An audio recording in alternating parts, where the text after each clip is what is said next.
A menina de 10 anos que foi estuprada pelo tio e teve de interromper a gravidez é incluída em um programa de proteção no Espírito Santo. A gente tem informação chegando agora com a Letícia Cardoso. O Ministério Público do Espírito Santo entrou com uma ação civil pública contra a ativista de extrema-direita Sara Geromini, que no domingo divulgou o nome e o local para onde a menina de 10 anos, grávida após ser estuprada pelo tio, tinha sido encaminhada para passar por um aborto autorizado pela Justiça. Na ação, a Promotoria de Justiça da Infância e Juventude de São Mateus pede que ela pague R$1.300.000 de indenização por dano moral coletivo. O pedido é que o valor seja revertido para o Fundo Municipal de Direitos da Criança e do Adolescente. O secretário de Estado da Segurança Pública, Coronel Ramalho, destaca que agora a prioridade é resguardar a menina. Independente do trabalho da Segurança Pública, houve todo o envolvimento do Poder Judiciário, do Ministério Público, da Secretaria de Saúde, da Secretaria de Assistência Social, de Direitos Humanos, para assistir essa família de um modo geral, bem como a menina e a sua avó. O tio suspeito do crime está detido no complexo penitenciário de Vila Velha. Nesse fim de semana aqui na Band News FM, o programa Seus Filhos, com a Thaís Dias e a Roseli Saião, vai debater os abusos na infância.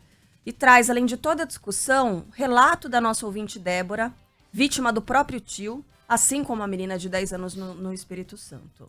Esse caso do estupro da menina de 10 anos mexeu muito comigo, eu confesso, porque tal como ela, eu também sofri abuso sexual dos 4 aos 5 anos pelo meu tio dentro da minha própria casa. Até hoje não é muito fácil falar disso. Quem viveu isso sabe que esse tipo de agressão não começa da noite para o dia, né? Os adultos que se aproximam da criança com esse intuito, ele não vai logo cometendo a agressão. Primeiro ele conquista a confiança, muitas vezes é uma criança que não tem a atenção da família, então quando ela encontra alguém que dá essa atenção, ela adora. Então ela vai se envolvendo, na verdade, numa trama. Foi muito impactante para a gente perceber mesmo quão frequente e comum é esse tipo de abuso, né, por parte dos nossos ouvintes. E com essa história, como a Débora falou, né, foi uma espécie de gatilho para diversos outros ouvintes que acabaram esquecendo ou tentando esconder essa história, né, enterrar no passado, nas lembranças, para não lembrar o que aconteceu. Porque depois que aconteceu, no caso dessa menina, ela ficou grávida, ela teve que fazer a interrupção da gravidez, teve toda aquela sequência de outras violências, né, por causa das manifestações. Então, para ela, existiu um fator concreto, né? Um efeito que foi prático, que ela teve que paralisar a vida dela. E aí, a partir de agora, a gente vai ver o que acontece com ela, nesse serviço de proteção e tudo mais. Quem sabe ela não tem uma nova oportunidade com uma nova identidade, né? E um futuro em branco pela frente. Mas para muitas outras pessoas não existe essa quebra. Não tem uma descontinuidade. Acontece a violência e a vida tem que seguir, porque essas pessoas não podem falar para ninguém. Então a vida segue, e claro que de um jeito totalmente torto, ela não segue igual, ela não segue o fluxo que ela estava seguindo. Existe ali uma quebra, né? Mas essa pessoa ela tem que continuar caminhando, tem que continuar seguindo. Então essas pessoas que tentaram esconder, né, deixar enterrada essa história, quando se deparam com o que aconteceu com essa menina, elas têm esse gatilho disparado. E para muita gente está sendo difícil encarar esses dias depois desse relato que a gente tem que trazer aqui, né? A gente tem que noticiar os fatos. Desculpa, Sheila. Não, eu só ia falar rapidamente, porque é um trauma tão brutal, né? Tão agressivo isso, que o que muitas pessoas acabam fazendo, e isso a gente ouviu em alguns desses relatos, né?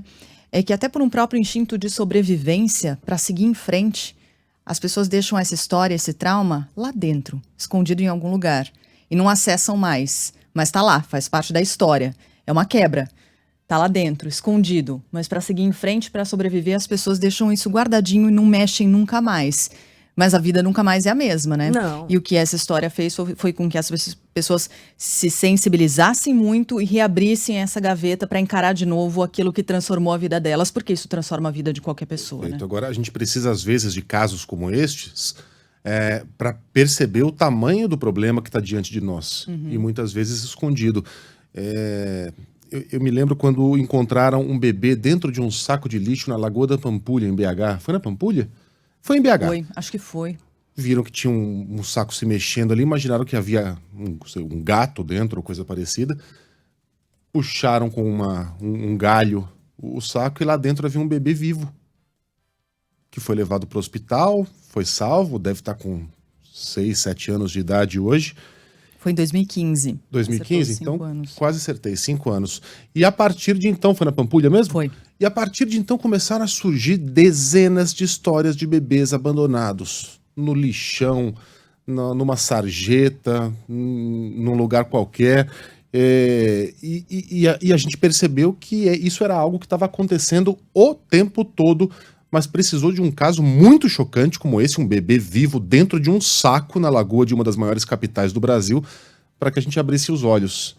Esse é o caso dessa menina de 10 anos aí que agora está sob proteção no programa de proteção no Espírito Santo. Foi a gente colocar esse assunto no ar na segunda ou na terça-feira e começaram a aparecer dezenas de mensagens. A Carla Bigato não fazia outra coisa naquele dia que não fosse separar mensagens até para que a gente entrasse em contato com essas pessoas, e entramos mesmo. Na segunda-feira, a gente teve a entrevista na TV Cultura, no Roda Viva, no Marcelo Adnet, eu estava assistindo, e ele fala, quase de passagem, quando abordava esse assunto, que sofreu 2 abusos, um aos 7 e um aos 11 anos. Infelizmente, ninguém pediu para que ele detalhasse essa história. Eu fiquei muito curioso para saber o que tinha acontecido, e aí me lembrei que quando a gente era garotinho lá em Ouro Fino, em Minas, onde eu não cresci aqui em São Paulo, mas passava todas as férias, porque minhas 2 famílias são de lá, de pai e de mãe, havia um garoto amigo nosso que havia passado por um estupro. E quando a gente soube, quando contavam pra gente essa história, a gente não sabia nem que era estupro, porque a gente era uma criança, a gente não entendia o que tinha acontecido com ele. Quando a gente entendeu, a gente ficou chocado de saber que isso existia. Existiam adultos que faziam isso com crianças, e existem. Eles estão aí. E são muitos. E muitas vezes, para que esses caras sejam desmascarados, presos, tenham o castigo, a punição que merecem, a gente precisa que a vítima fale. Por mais difícil que seja, esse é um trabalho de formiguinha. A gente tem que conversar com as nossas crianças, a gente tem que explicar para as nossas crianças que existem riscos aí fora com os quais elas não estão acostumadas, dos quais elas não fazem ideia. E é triste você ter que falar isso. Eu tenho uma filha de 7 anos de idade e outro de 3 anos de idade.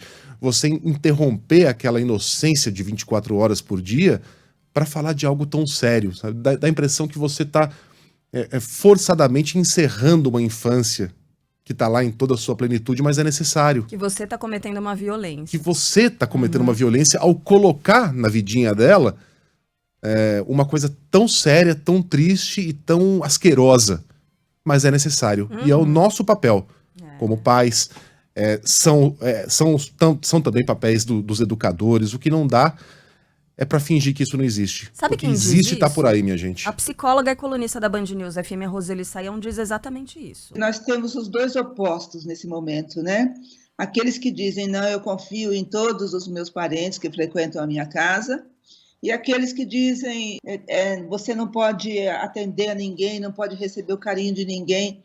E aí a criança fica entre esses 2 polos. Não é fácil trazer discussão em casa, tanto quanto não é fácil também orientar os nossos filhos, principalmente os menores, né, a esse respeito. Só uma correção aqui, eu falei que o caso da bebê que foi colocada na Lagoa da Pampulha, num saco, eu falei que foi 2015, não, 2015 foi a condenação da mãe. O caso é de 2006. 2006, como o tempo passa, minha gente. Tempão já.